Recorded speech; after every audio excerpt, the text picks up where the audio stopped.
Bismillahirrahmanirrahim. Assalamualaikum warahmatullahi taala wabarakatuh. Innal hamdalillahi nahmaduhu ta'ala wa nasta'inu bihi wa nastaghfiruh, nashhadu an la ilaha illallah, nashhadu anna Muhammadan abduhu wa rasuluh. Allahumma shalli ala hadzal nabiyil karim wa ala alihi wa sahbihi ajma'in. Rabbi shrah li sadri wa yassir li amri wahlul 'uqdatam min lisani yafqahu qawli. Allahumma inna na'udzubika minal barasi wal jununi wal judzami was sayyi'il asqami, amin ya rabbal alamin.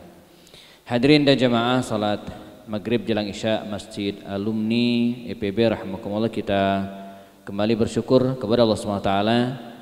Malam hari ini kita diperkenankan kembali bertemu dalam kajian rutin Sirah Sahabat The Series. Dan ini kajian yang spesial, agak nyimpang dari biasanya ya. Kalau sebelumnya kita bahas biografi sahabat baginda Rasulullah SAW dan sudah sampai ke 93 atau 94 ya, sudah kita bahas. Dan pada pertemuan yang ke 176 ini, pekan lalu 175, kita coba telaah ulang ya. Mengapa saya sebut telaah ulang? Karena barangkali sudah banyak para ustadz yang sedikit menyinggung tentang tema ini ya. Tema yang sedang up to date dibicarakan pada hari ini. Hampir semua media baik luar maupun dalam negeri ya. Saya sempat searching ya, beberapa informasi dari website asing ya, baik yang berbahasa Arab ataupun berbahasa Inggris sama. Tema ini hangat dibicarakan ya, tentang coronal virus ya, atau virus corona ya, yang merebak mulai akhir Februari lalu sampai hari ini masih, dan entah kapan puncaknya ya. Dan ini luar biasa ya, di usia saya yang 40 sekian ini ya, ini peristiwa yang sangat-sangat luar biasa. Saya nggak tahu, mungkin jamaah mengalami peristiwa yang luar biasa yang lainnya mungkin, tapi bagi saya secara pribadi ini satu yang luar biasa ya. Dan di satu sisi juga menunjukkan tentang kekuasaan Allah Subhanahu wa taala. Ya. Kita direpotkan ya, dunia diguncang oleh sebuah benda yang sangat kecil ya, bahkan tak terlihat oleh mata ya. Tapi efeknya, akibatnya luar biasa. Bagi kita yang berada di Indonesia mungkin semi lockdown nih, tapi beberapa negara yang lain seperti Italia, bahkan belakangan Malaysia ya, bahkan Italia itu betul-betul menutup diri. Jadi betul-betul masyarakat itu tidak boleh keluar. Jadi boro-boro sholat berjamaah seperti kita hari ini. Bahkan ketika mereka keluar pun bisa didenda, bisa ditangkap oleh aparat polisi gitu kan, dan kemudian dijebloskan ke tahanan dan dikembalikan lagi ke rumah mereka masing-masing. Jadi sampai seperti itu gitu ya. Nah di kita wallahu alam ya, semoga tidak sampai mengalami hal yang sama ya. Pemerintah Arab Saudi sendiri ya, sampai hari ini masih menutup peluang berangkat ke sana umroh, terhitung sejak tanggal 27 Februari lalu sampai hari ini. Masjidil Haram ya, masih disebut tempat yang tidak boleh dimasukin ya. Terakhir boleh masuk di pukul 1 jam sebelum subuh, dan harus keluar lagi 1 jam setelah isya. Nah, jadi ba'da isya 1 jam setelah isya sampai 1 jam sebelum subuh, Masjidil Haram tidak boleh dimasuki. Masuk aja nggak boleh. Boro-boro sholat di pelataran Ka'bah, mataf ya, yang selama ini dipenuhi, dipadati oleh semua jamaah, hari ini clean habis ya, tidak boleh masuk sama sekali. Dalam kurun entah berapa lama ke depannya, pemerintah Arab Saudi sedang mengisolasi ya, 2 tanah suci itu ya, membersihkan. Karena pekan lalu ya, masih ada beberapa jamaah umroh dari India, Pakistan dan Bangladesh yang belum pulang. Nah, menurut kabar ya, pemerintah Arab Saudi akan mengclean, membersihkan semua para pendatang itu. Setelah mereka pulang semua dibersihkan, baru kemudian nanti kemungkinan akan dibuka dengan peraturan yang sangat ketat. Ya, semoga saja berakhirnya sebelum Ramadan. Enggak kebayang ya kalau peristiwa ini terjadi di bulan Ramadan jemaah, di mana kita harus ngumpul ya, sholat rame-rame berjamaah, sholat tarawih, sesak masjid ya. Tapi dengan kondisi seperti ini, bahkan guru kita Agim ya dari Darut Tauhid Bandung ya sudah memviralkan seruannya ya, fatwanya gitu kan. Di Darut Tauhid sudah tidak ada lagi sholat berjamaah ya. Di Masjid Darut Tauhid sudah tidak ada lagi sholat berjamaah, tidak ada lagi sholat Jumat ya. Masjid Raya Bandung ya diumumkan close ya, tidak ada sholat berjamaah dan tidak ada sholat Jumat gitu ya. Nah, kita berharap ya ini segera, badai ini segera berlalu gitu kan. Dan ada sebagian teman yang mulai memanjatkan doa gitu kan, katanya wahai corona gitu ya, kalau engkau adalah tentara Allah yang diutus oleh Allah SWT untuk menghancurkan kezaliman, maka segeralah hancurkan orang-orang zalim itu. Setelah itu pergilah. Setelah itu pergilah ya, biarkan kami sholat dengan tenang ya, melaksanakan ibadah dengan baik, apalagi ketika masuk bulan suci Ramadan nanti, dan biarkan kami menikmatinya i'tikaf ya di tanah suci ya. Jadi doanya galak gitu ya, sebagaimana Umar bin Khattab ketika mengirimkan surat ke Sungai Nil ya, yang selama ini minta korban gadis cantik, kata Umar kepada Sungai Nil, wahai Sungai Nil, jika engkau makhluk Allah yang tunduk kepadanya dan tidak ada yang bisa membahayakan suatu kecuali atas izinnya, maka hentikanlah ya. Maka sejak saat itu tidak ada lagi korban untuk Sungai Nil ya. Baik, jelang Isya ini jamaah tidak banyak waktunya, kita coba telah ulang ya peristiwa yang pernah mewabah ya di masa pemerintahan Sayyidina Umar bin Khattab radhiyallahu anhu, yang dikenal dengan Ta'un Amwas ya. Disebut dengan ta'un.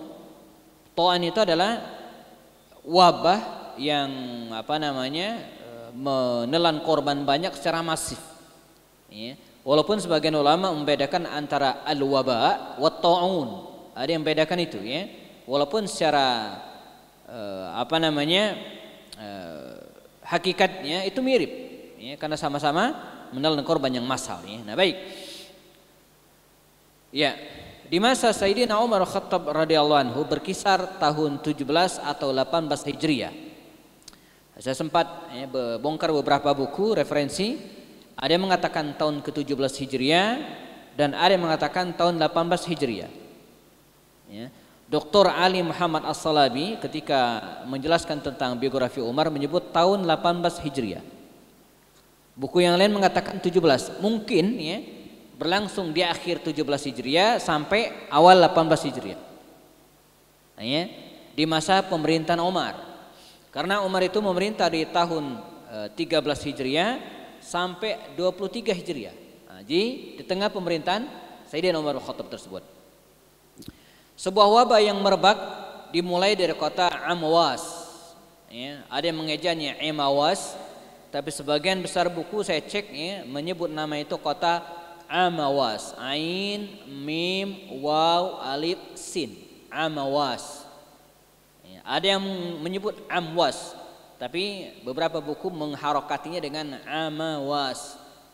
Sebuah kota yang terletak bainal Qudsi wa Ramlah ya, antara Al-Quds ya, Palestina, Yerusalem gitu ya, dan kota Ramlah pun di Palestina.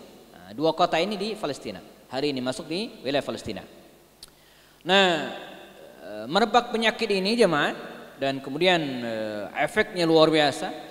Ya, siapa yang tertular gitu kan, ya, positif gitu kan, maka dengan cepat akan menular kepada yang lain. Ya. Dan penularan itu lewat udara. Bayangin gitu ya. Kalau virus corona ini katanya wallahu alam ya, penularan itu lebih banyak lewat sentuhan langsung atau hentakan, misalnya orang bersin kemudian air ludahnya muncrat mengenai tangan kita, maka bisa terjadi penularan. Atau kemudian orang tersebut baru memegang mulutnya dan ada sisa-sisa ludah di tangannya, kemudian kita salaman dengan dia gitu kan, dan ini memungkinkan tertular. atau dia di tangannya ada virus tadi, dia megang meja, kemudian kita megang meja yang sama, atau dimegang handle pintu, kemudian kita megang handle pintu yang sama, maka kemungkinan bisa tertular. Maka di kita ada antisipasi anakumullah untuk rajin-rajin cuci tangan. Ya, jadi pulang dari masjid kita ini ya, nanti sebelum menyentuh apapun di rumah kita, sebelum bercengkrama dengan keluarga kita ya, dibiasakan ya mencuci tangan. Ya. Atau bawa hand sanitizer. Saya mulai beberapa hari lalu sudah mulai bawa kemana-mana gitu ya, ngantongin gitu ya. Ini sebagai langkah ikhtiar, ya, ikhtiar kita sebagai manusia ya, untuk mengantisipasi wabah tersebut. Ya. Nah, merebak luar biasa, nakumullah. Saya berusaha untuk mencari referensi tentang jenis penyakit itu. Ya. Penyakit yang terjadi itu bentuknya seperti apa? Apakah mirip corona ini gitu kan? Sebab di dalam catatan sejarah disebut dengan ta'un. Ya, ta'un itu artinya penyakit yang mewabah. Itu ta'un. Tapi jenisnya seperti apa? Ya. Wallahu alam ya. Nah, Dr. Ali Muhammad As-Salabi dalam kitabnya dan mengutip pendapat Imam Ibnu Hajar mendefinisikan begini.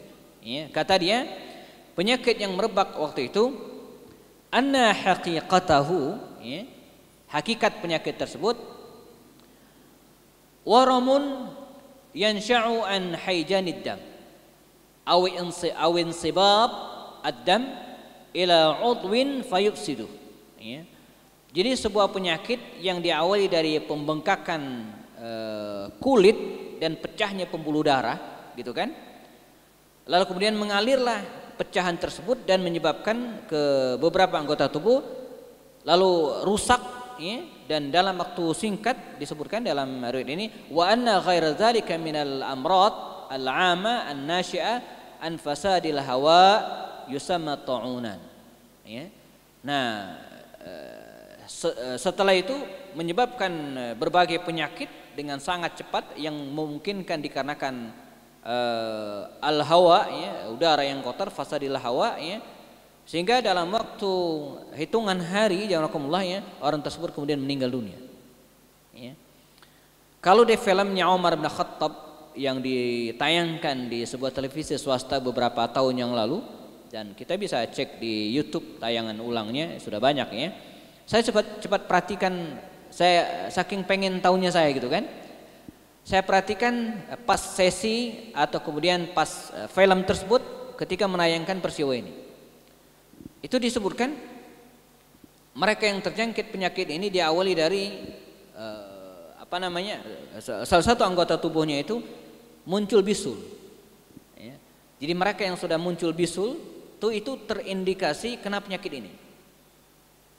Itu digambarkan bagaimana sahabat Nabi Abu Ubaidah ibnu Jarrah awalnya itu ya, dia menguburkan jenazah karena dia seorang gubernur ya, waktu itu gubernur Syam ya, dibantu yang lainnya, dia kena dan diawali dari tangannya yang kena bisul dan kemudian mengatakan saya sudah tertular penyakit tersebut. Dia meninggal dunia, dimakamkan oleh Mu'adz bin Jabal, Amr bin As dan beberapa orang sahabat Nabi yang lainnya. Mu'adz bin Jabal itu tertular dan meninggal juga. Dahsyat luar biasa. Nah, kecuali Amr bin As, itu dia bertahan dan kemudian hidup sehat sampai kemudian dia nanti membebaskan Mesir di akhir pemerintahan Umar Khattab, bahkan usianya langgeng sampai pemerintahan Muawiyah bin Abi Sufyan. Nah, ini kira-kira bentuk penyakit tersebut ya.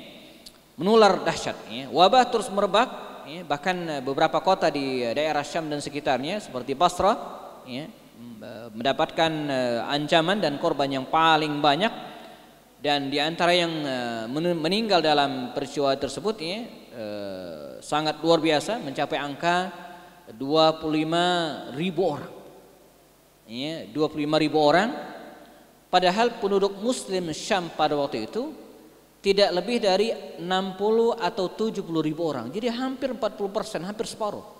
Bayangin, dahsyat, luar biasa gitu ya. Tersebutlah figur penting yang meninggal dalam peristiwa ini, misalnya Abu Ubaidah ibnu Jarrah ya, salah seorang di antara sahabat Nabi yang jamin masuk surga, Mu'adz bin Jabal, ya, seorang sahabat Nabi yang pernah diutus oleh beliau ke Yaman menjelang meninggal dunia, ya. Yazid bin Abu Sufyan, ya, adiknya Muawiyah bin Abu Sufyan. Ada juga Suhail bin Amr, tokoh yang menandatangani perjanjian Hudaybiyah, ya, waktu itu dia masih kafir, ya. Lalu kemudian Utbah bin Suhail, ya, anaknya. Dan yang sangat dahsyat adalah seorang sahabat namanya Haris bin Hisham.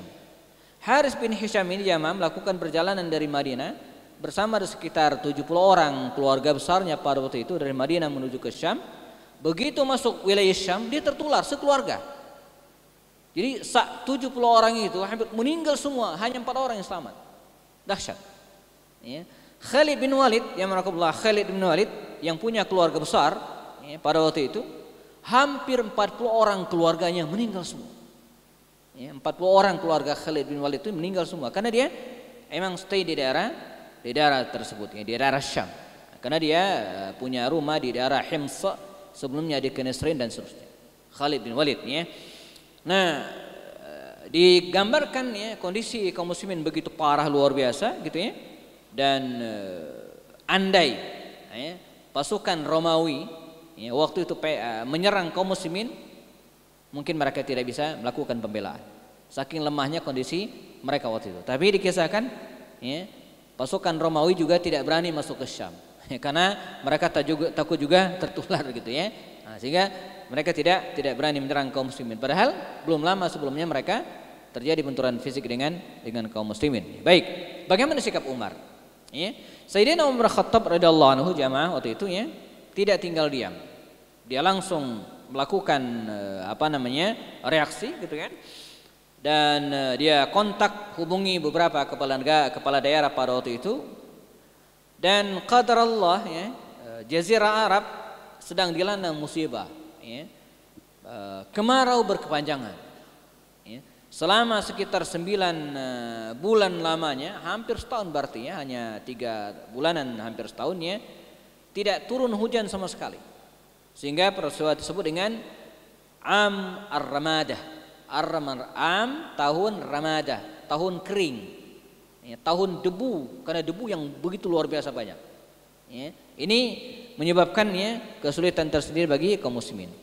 Dikisahkan, ya, mendengar hal tersebut, Umar bin Khattab segera bergegas melakukan perjalanan ke Syam, dari Madinah menuju Syam.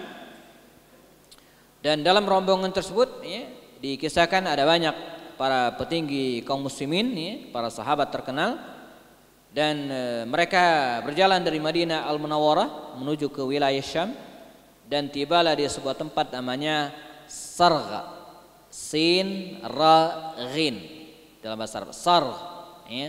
Kalau kita lihat peta itu kira-kira posisinya itu di daerah Tabuk, mau masuk ke wilayah Yordan, perbatasan Arab Saudi, tanah Hijaz dengan wilayah Syam. Tapi belum masuk Syam, masih di luar. Mereka berhenti, ya, karena melihat kondisi yang sangat parah, wabah yang sangat dahsyat. Maka iring-iringan ini, alhamdulillah, berpikir ulang, apakah perlu masuk atau tidak. Umar mengumpulkan para sahabat pada waktu itu. Dia panggillah sahabat-sahabat senior dari kalangan Muhajirin, dipanggil para sahabat senior dari kalangan Ansar, dan bermusyawarahlah mereka, apakah terus atau balik kanan, ya. Akhirnya setelah mereka menginap di tempat tersebut, ya, usai sholat subuh keesokan harinya, Umar mengumumkan, kata Umar, sepertinya kita balik kanan saja, ke Madinah saja. Sehingga ada kesan Umar ini jamaah menghindari wabah tersebut, ya. Mungkin sekarang mungkin ada juga yang sempat berpendapat, ya, kalau takdir Allah saja gitu kan. Bahkan ada juga di antara kita, ya, sebagian yang mengecam Arab Saudi, ya, seperti ketakutan sangat sampai orang dilarang umroh. Ada yang seperti itu, gitu kan. Padahal kalau kita baca, ya, dan kita bayangkan jamaah, saya pulang terakhir itu di awal Februari, tanggal 4 atau 5 Februari saya pulang dari Arab Saudi, ya, dari umrah. Makkah Madinah, terutama kota Makkah dan Madinah itu perkumpulan banyak orang, Dan singgungan itu, kerumunan massa itu tidak mungkin dihindari.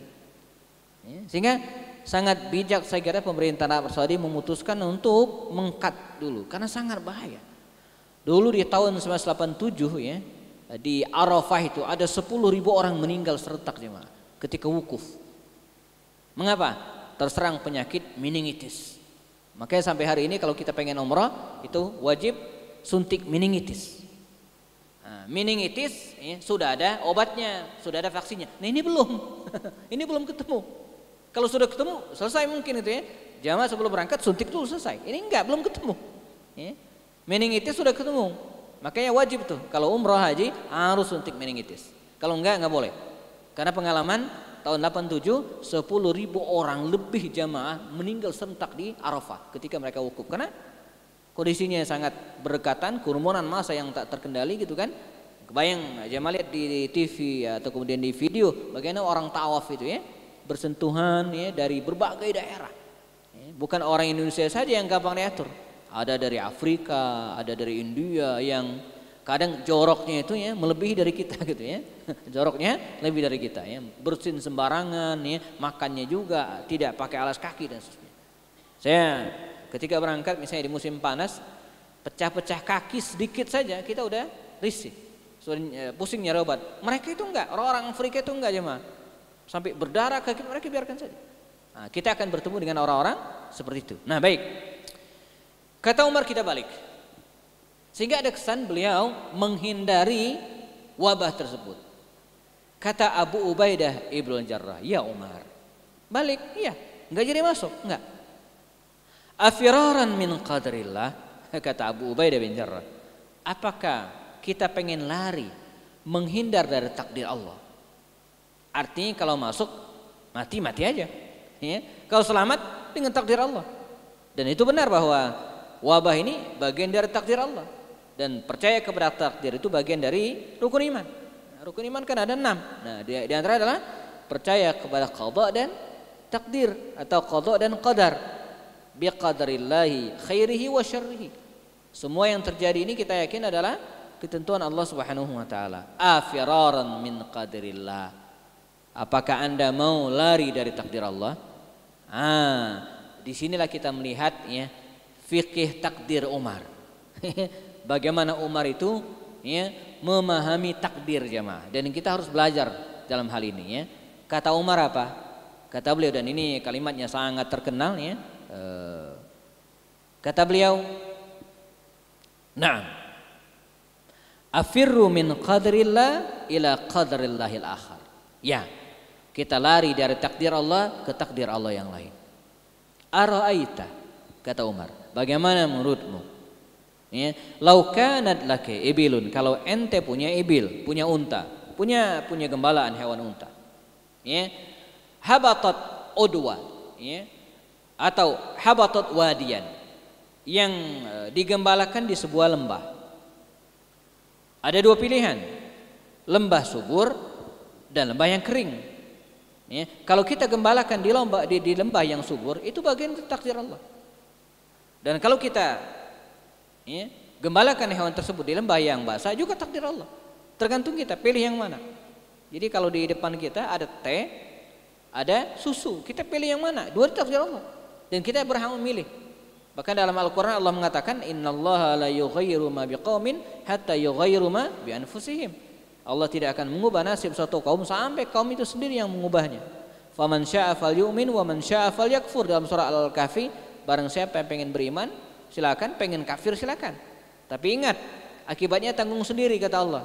Ya, wa may ya'mal mithqala dzarratin khairan yara wa may ya'mal mithqala dzarratin syarran yara. Selesai. Allah memberikan kebebasan kepada kita untuk memilih. Di depan kita ada pilihan-pilihan. Nah, di depan kita ada pilihan kata Umar, masuk memungkinkan kena penyakit atau keluar. Keduanya takdir Allah. Nafirru atau afirru min qadrillah ila qadrillah.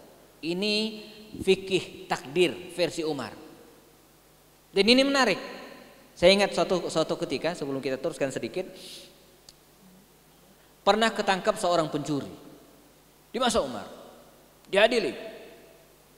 Begitu diadili, bukti. Terbukti bahwa ini yang pencurinya Yang dicuri juga sudah mencapai batasan nisab, batasan minimal. Kata Umar, saya akan memotong tangan kamu. Anda mencuri. Kata pencuri itu apa? Ya Umar, saya ini sudah dilahirkan ke muka bumi ini dan ditakdirkan Allah menjadi pencuri. Emang dari sononya saya ini sebagai pencuri, udah takdir Allah, kata begitu ya. Apakah Anda mau melawan takdir Allah? Kata pencuri itu. Kata Umar, ya, mari kita sama-sama jalankan takdir Allah. Anda menjalankan takdir Allah sebagai pencuri, saya menjalankan takdir Allah, memotong tangan kamu. Dia potong, selesai. Jadi sama-sama menjalankan takdir Allah. Kata Umar, afirru min qadarillah ila qadarillah.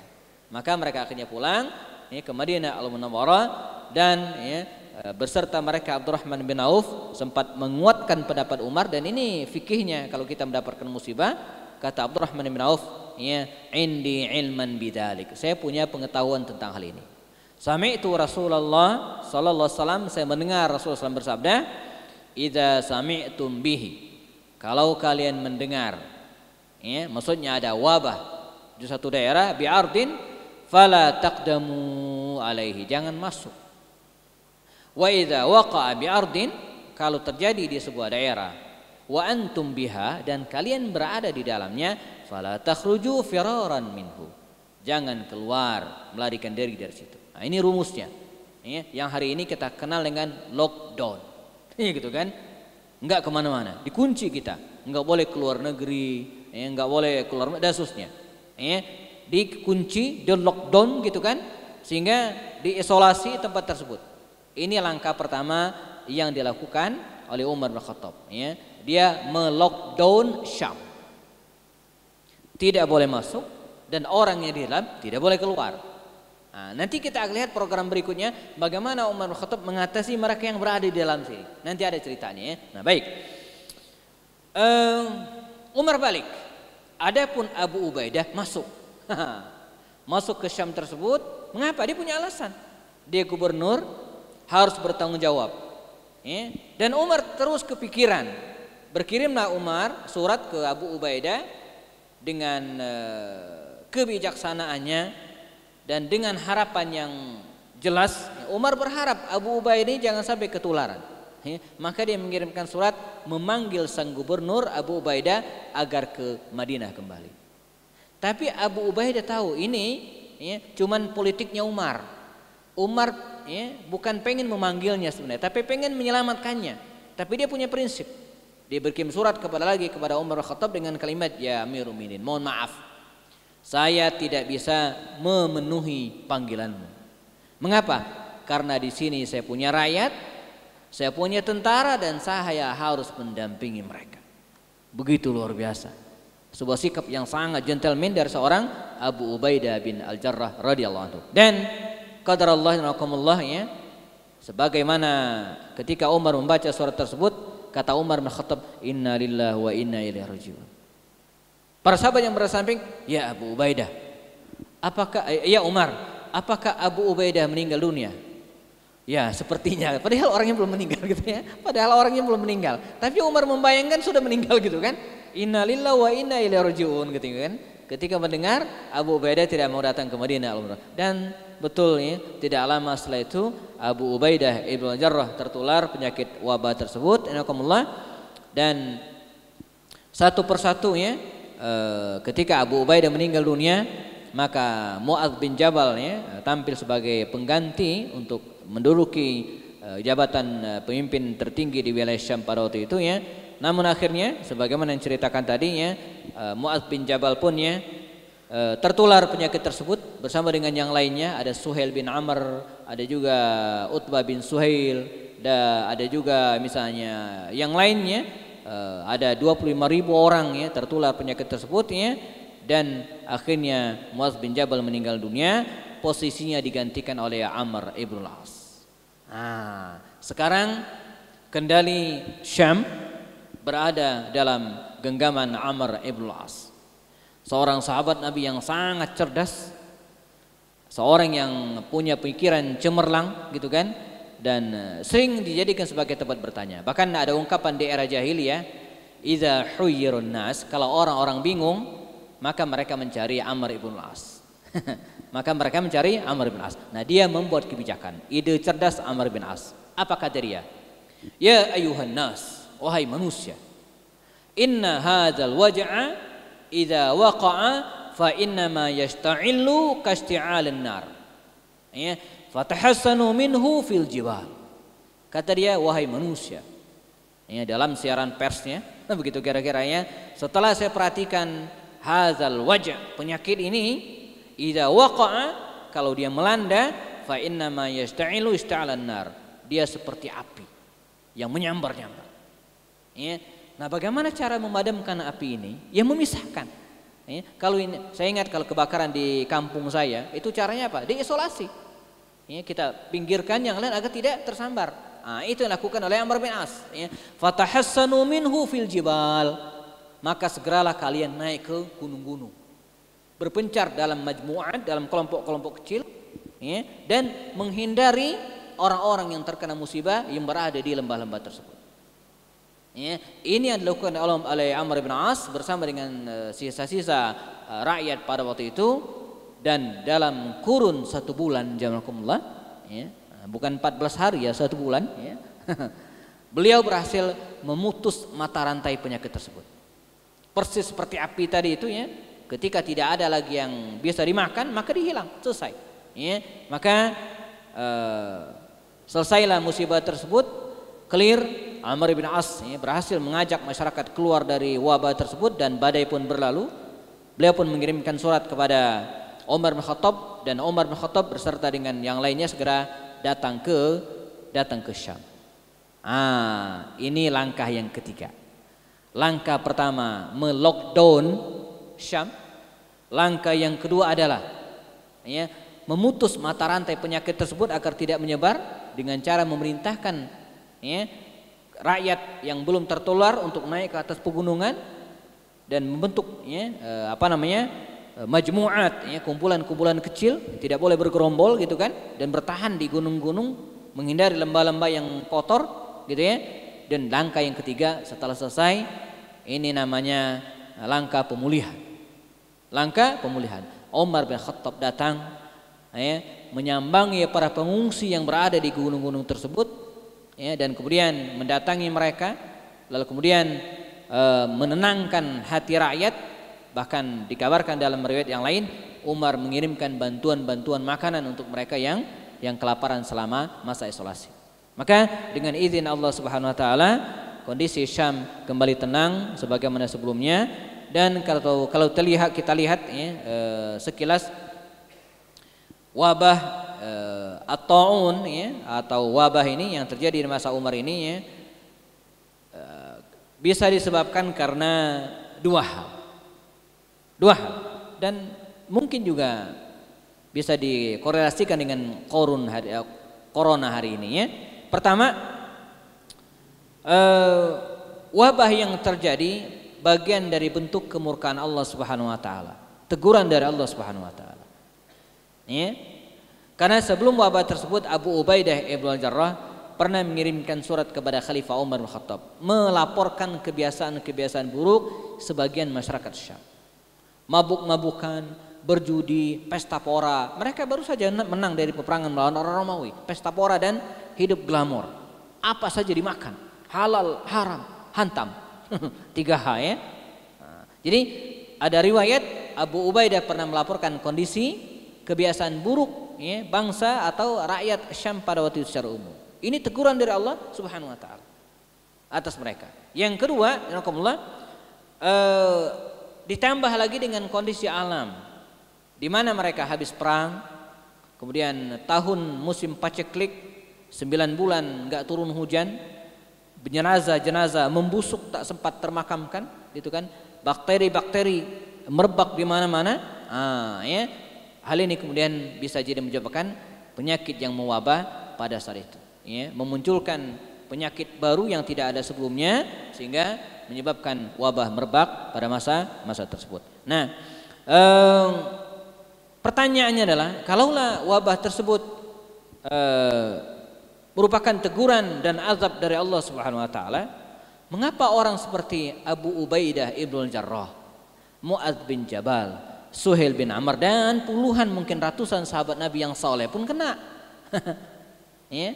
Mengapa mereka juga mendapatkan musibah? Nah, inilah makna firman Allah Subhanahu wa taala dalam surat Al-Anfal yang harus menjadi perhatian bagi kita. Kata Allah Subhanahu wa taala apa? Wattaqu fitnatan la tusibanna alladzina zalamu minkum khassah wa'lamu annallaha syadidul iqab. Dan waspadailah. Kata Allah Subhanahu wa taala, wattaqu, jagalah, berhati-hatilah. Ya. Fitnatan la tusibanna alladzi, musibah, fitnah, wabah, gitu kan, penyakit. La tusibanna alladzina zalamu minkum khassa. Di mana penyakit itu, musibah itu kalau datang, la tusibanna alladzina zalamu, dia tidak akan melanda alladzina zalamu, orang-orang yang zalim di antara kamu saja. Jadi kalau musibah sudah datang, tsunami sudah datang seperti Aceh, itu yang tewas, yang terbunuh itu bukan orang-orang suka mabuk, suka judi, enggak, ustadz pun kena. Ya? Makanya ketika anak Adam, manusia itu berbuat maksiat, ya, itu semut itu kalau bisa bicara dia akan ngomong. Nanti kalau ada musibah ini gara-gara ente, katanya. Jadi ketika seorang anak manusia berzina, ya, atau berbuat maksiat, ya, maka ketika nanti datang musibah itu semut, kemudian cacing, hewan-hewan hasyarat, ibaratnya itu ya, yang kecil itu akan bicara. Kalau dia bisa ngomong, ya, ini musibah ini gara-gara anda nih, bukan gara-gara kami, gitu kan. Yang kena semut juga kena, yang nggak dosa, gitu kan. Orang-orang soleh juga kena. Maka kata Allah SWT, ya, maka berhati-hatilah, waspada terhadap musibah yang tidak hanya mengancam orang-orang yang zalim saja. Di sini kita mendapatkan pelajaran tentang tidak bolehnya kita mendiamkan kezaliman. Ya, harus kita ingatkan. Nah, ini disebut dengan amar ma'ruf nahi munkar. Bukan hanya mengajak orang untuk melakukan kebaikan, tapi juga mencegah seseorang dari munkar. Wa'lamu annallaha syadidul iqab. Dan ketahuilah bahwasanya Allah Subhanahu wa taala ya syadid al-iqab, sangat keras siksaannya. Nah, ini pelajaran yang ketiga bagi kita. Atau yang berikutnya, yang keempat dari kisah ini, ya, kita harus waspada, ya, waspada terhadap kezaliman yang ada di tengah kita, tidak boleh dibiarkan, tapi harus kita ingatkan, ya, agar tidak terjadi kezaliman. Terakhir sebagai penutup, karena sudah menjelang waktu isya, sudah 2 menit lagi, ya, ini berdoa, ya, karena inilah silahul mukmin, ya, senjata seorang mukmin yang tidak mungkin dikalahkan adalah doa. Dan kita ingat kalau kita baca sejarah para nabi, mereka juga berdoa. Nabi Adam punya doa, Rabbana zalamna anfusana wa illam taghfir lana wa tarhamna lanakunanna minal khasirin. Nabi Nuh juga berdoa. Nabi siapa lagi? Nabi Lut, Nabi Ibrahim, ya. Rabbi ja'alni muqimas shalah wa min dzurriyyatina, ya. Nabi siapa lagi? Ya, Nabi Yusuf, ya. Setelah menjelaskan tentang kisah Nabi Yusuf dalam surat Yusuf itu, ya, Allah tutup dengan doa yang Nabi Yusuf alaihissalam. Jadi semua Nabi berdoa, itu kan. Nah, kita juga demikian, hendaklah tak luput-luputnya dengan berdoa.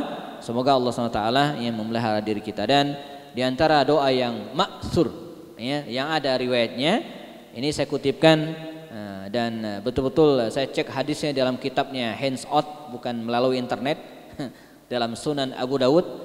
Hadis yang ke-1554, atau dalam riwayat Imam Ahmad juga ditegaskan hadis ini sahih, ya. Syekh Nasruddin Al-Albani pun menetapkan hadis ini sahih, dan doa ini boleh kita pakai. Bunyinya, Allahumma inni a'udzubika minal barasi wal jununi wal juzami was sayyil asqam. Ya Allah, aku berlindung kepadamu minal baras, dari penyakit kulit, ya, wal junun, dan stres, gila, ya. Jadi junun di sini bukan hanya gila dengan makna sunnah, tapi juga stres, bingung, panik, gitu, ya. Wal juzam, dan penyakit kusta, lepra dan sejenisnya, ya. Wasayyil asqam, dan penyakit-penyakit yang buruk lainnya, termasuk diantaranya corona ini. Mungkin bisa ditambahkan juga, gitu, ya. Tapi jangan anggap dari hadis Rasulullah, gitu kan. Allahumma inni a'udzubika minal barasi wal jununi wal juzami wal corona. Ya kan? Tapi jangan sebut itu hadis Rasul, gitu kan? Salah. Ya, wasayyil asqam. Insyaallah ya, dengan melakukan hal ini kita berharap ya badai segera berlalu dan kita kembali ke seperti semula insyaallah. Sudah masuk waktu Isya, 8 menit lagi ya akan menjelang qomat. Kita cukupkan kajian pada hari ini, semoga bermanfaat dan jazakumullah jaza. Selesaikan dengan kafarat majlis. Subhanakallahumma wa bihamdika asyhadu an la ilaha illa anta astaghfiruka wa atubu ilaik. Assalamualaikum warahmatullahi wabarakatuh.